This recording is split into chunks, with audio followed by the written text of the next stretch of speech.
Iron is one of the elements highlighted within the Quran. There is even a chapter named Al-Hadid, which means iron. The following is stated in verse 25 of the chapter of Al-Hadid. And we also sent down iron, in which there lies great force, and which has many uses for mankind. The word anzalna, used for the formation of iron in the verse, means we sent down. However, what we know is that the iron is dug out from the underground. In our opinion, we dug out should have been preferred instead of we sent down. However, the situation is not what we think. With the expression we sent down in the verse, a very important scientific miracle is pointed out. It is as follows. For the formation of the mineral of iron, a certain temperature is needed.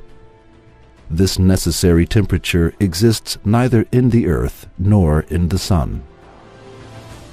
The sun has a surface temperature of 6,000 degrees Celsius and a core temperature of approximately 15 million degrees.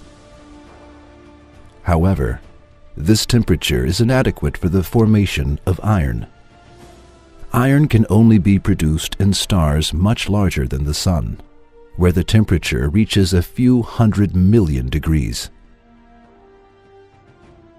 When the amount of iron exceeds a certain level in stars, called a nova or a supernova, the star can no longer accommodate it, and it eventually explodes.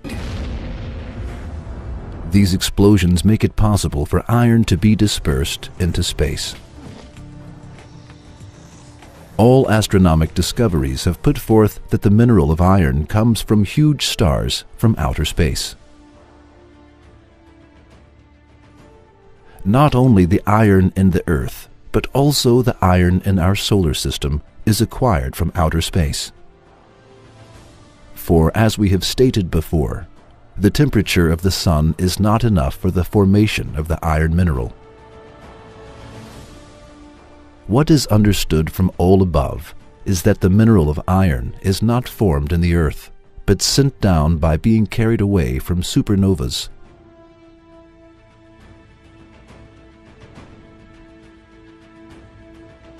Just as it is stated in the universe, just as it is stated in the verse. It is not possible for this knowledge to be known in the age when the Quran was revealed, that is, 1400 years ago. Since it is not possible, how can it be explained that this information exists within the Quran?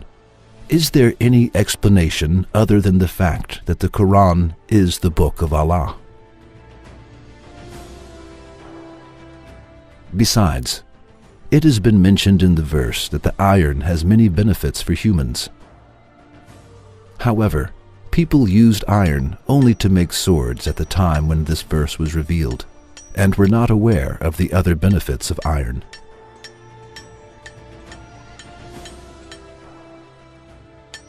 Despite this, the Quran stated, it has many benefits for mankind. Now, let us see the latest scientific data on iron. Without the iron atom, carbon-based life in the cosmos would not be possible. That is, there would be no supernovae, no heating of the primitive Earth, no atmosphere, and no hydrosphere. There would be no protective magnetic field, no Van Allen radiation belts, no ozone layer, no metal to make hemoglobin in human blood, no metal to tame the reactivity of oxygen, and no oxidative metabolism. It is very significant and wise that attention is attracted to iron, particularly that the following is stated about it. Iron in which there lies great force, and which has many uses for mankind. Along with what we have mentioned above, there is one more secret in this verse. It is as follows. The verse that mentions iron is verse 25 of the chapter of Al-Hadid. This verse contains two rather interesting mathematical codes. Al-Hadid is the 57th chapter within the Quran. When the word is uttered with the definite article al, the, as Al-Hadid in Arabic, the sum of the abjad value, numerological value, of its letters is also 57. The numerological value of the word Hadid alone, without the definite article, is 26, and 26 is the atomic number for iron. That is, when we utter it as Al-Hadid, its numerological value is 57, which is the number of the chapter within the Quran. When we utter it as Hadid, its numerological value is 26, which is the atomic number of iron. Now, let us think justly.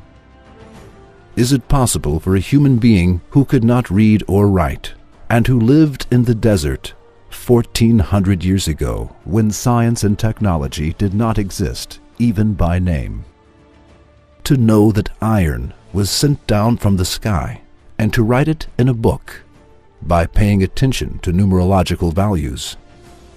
Can any sane person accept this? Can a person who accepts it be regarded as sane? In that case, it is nonsense and delusional equal to closing one's eyes to the sun, which illuminates the world, to say that the Quran is the word of a human being. A person who closes his eyes is able to turn day into night only for himself. We send endless praise and thanks to our Lord, who does not leave us in darkness, and who turns the night into day with the light of the Quran.